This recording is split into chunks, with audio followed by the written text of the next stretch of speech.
membahas olahraga, lifestyle, gaya hidup, wisata,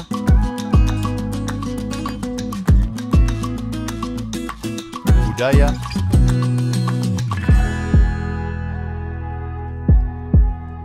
politik dan hukum akan dibahas seru bersama host kece dari Odeng dan co-host tercantik Rida dalam program Pagi Seru Sultan TV. Terima kasih pemirsa, masih bersama kami tentunya di Pagi Seru. Ulas berita no kaku-kaku.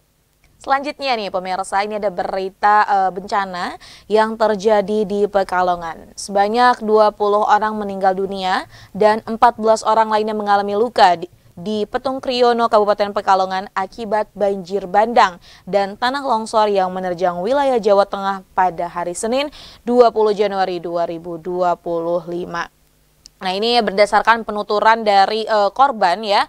Ini juga akhirnya mengaku bahwa tidak habis pikir bagaimana banjir yang cukup besar tersebut terjadi di wilayahnya, mengingat bahwa wilayah tersebut merupakan dataran tinggi. Dan menurut dari masyarakat sendiri ya, sebagian besar korban di Kampung Kasimpar merupakan orang-orang yang berlindung di rumah-rumah warga, kafe dan juga pemancingan saat banjir dan longsor terjadi.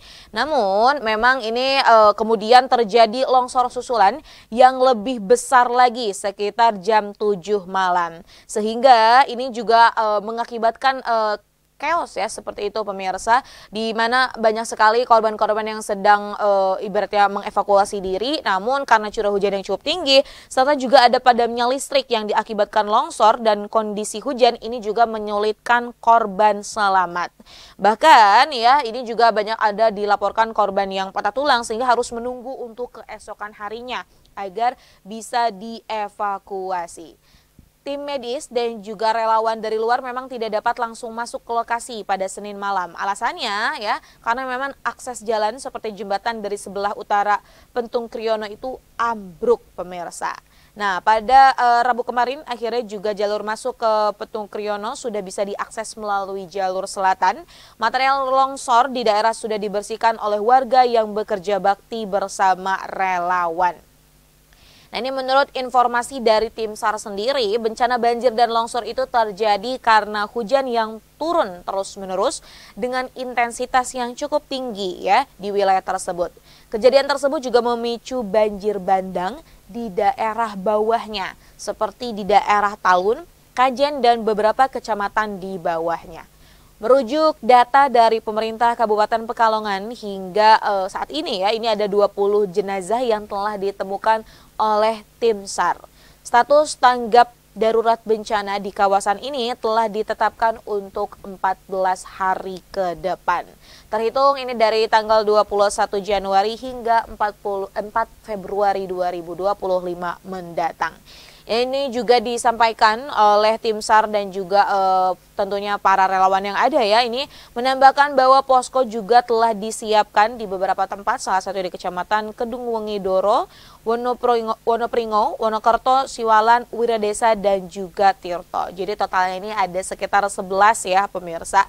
Ini juga akhirnya memang dari Kementerian Sosial pun sudah hadir seperti itu, meninjau terkait dengan bencana alam yang terjadi di Pekalongan tersebut. Nah, salah satu juga Menteri Sosial Kemensos ini bakal memberikan santunan kepada ahli waris dan juga korban meninggal akibat longsor di Pekalongan. Menteri Sosial Mensos Saifullah Yusuf atau yang biasa dikenal dengan Gus Ipul memastikan bahwa santunan untuk ahli waris segera diberikan setelah proses pendataan tuntas. Kemudian juga Direktur Jenderal Rehabilitasi Sosial telah turun langsung ke lokasi bencana untuk memberikan bantuan tanggap darurat dari Kementerian Sosial. Nah, berkaitan dengan bencana ini, Kemensos akan fokus membantu Badan Nasional Penanggulangan Bencana atau BNPB dalam proses evakuasi korban. Serta segala bantuan logistik dan kemudian juga baik material dan non-material ini juga sudah disiapkan. Kita turut berduka cita juga terkait dengan bencana yang ada. Semoga memang korban jiwa ini diberikan tempat yang terbaik di sisi Tuhan Yang Maha Esa, serta proses evakuasi untuk mencari korban-korban yang memang masih belum ditemukan ini segera dapat ditemukan dan segera dapat diselesaikan. Nah, ini juga pemirsa ya, kudu hati-hati karena memang kalau untuk di wilayah Serang Pandeglang ataupun di wilayah Banten sendiri ya, ini kan saat ini juga kadang intensitas curah hujannya ini juga cukup tinggi, kadang panas banget, kadang bisa hujan juga, atau kadang juga hujannya yang enggak yang besar sekali, mungkin ritik-ritik saja, tapi itu konsisten gitu ya, lama dari malam, kemudian juga pagi. Nah, ini juga akhirnya memberi satu ibaratnya insight kepada kita juga perlu mawas diri, perlu berhati-hati kalau semisal memang wilayah kita ini sering terkena bencana alam, salah satunya banjir ataupun hal-hal lainnya, ini segera lakukan mitigasi bencana seperti itu. Nah, ini juga bukan berkenaan dengan bencana saja, namun juga berkaitan dengan menjaga kesehatan. Jadi tetap harus aware juga ya, peduli juga tentang kesehatan diri kita sendiri. Selanjutnya pemirsa, dari bencana alam yang terjadi di Pekalongan, ini kita akan terbang ke Amerika Serikat.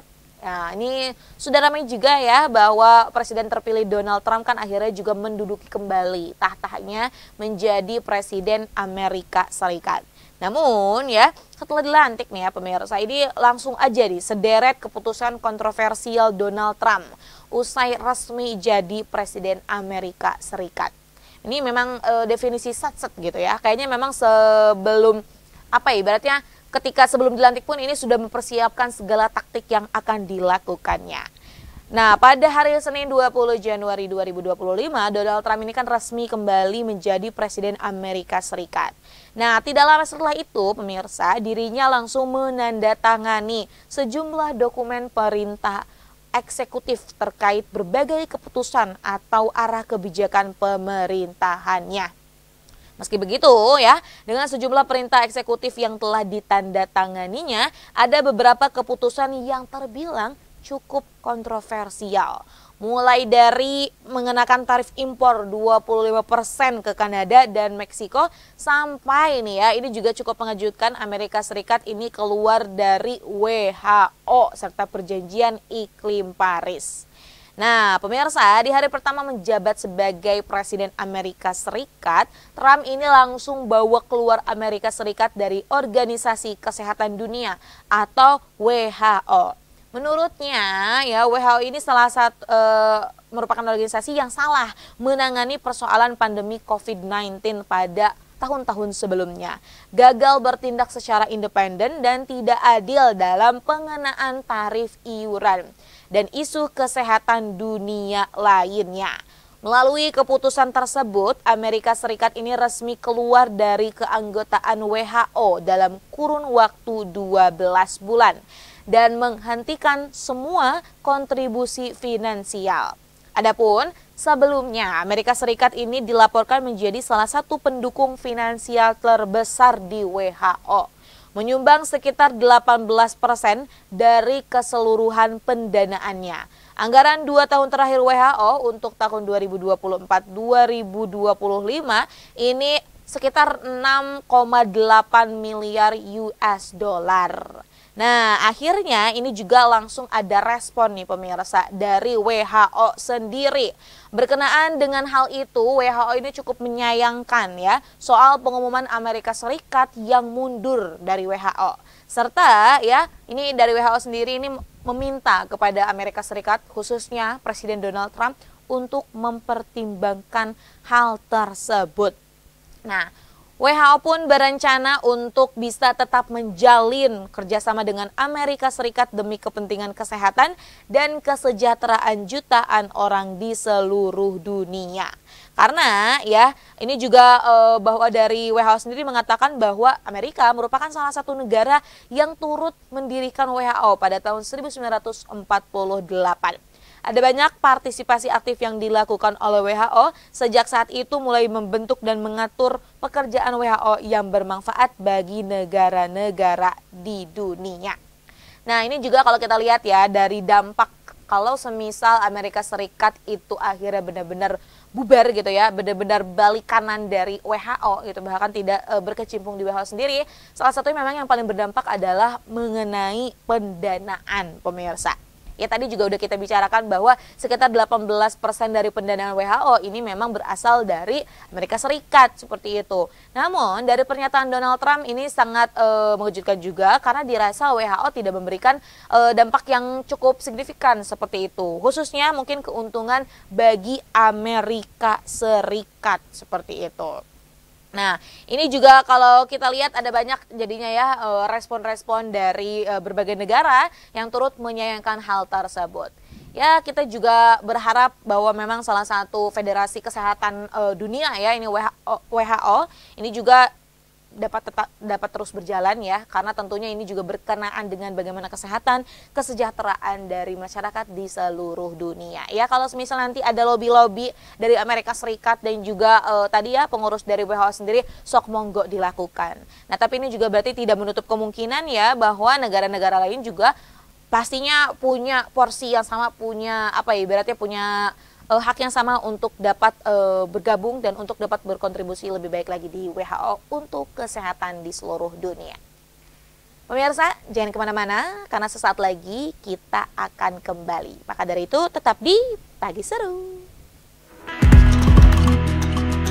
Membahas olahraga, lifestyle, gaya hidup,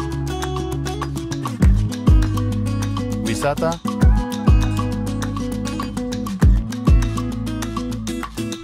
budaya,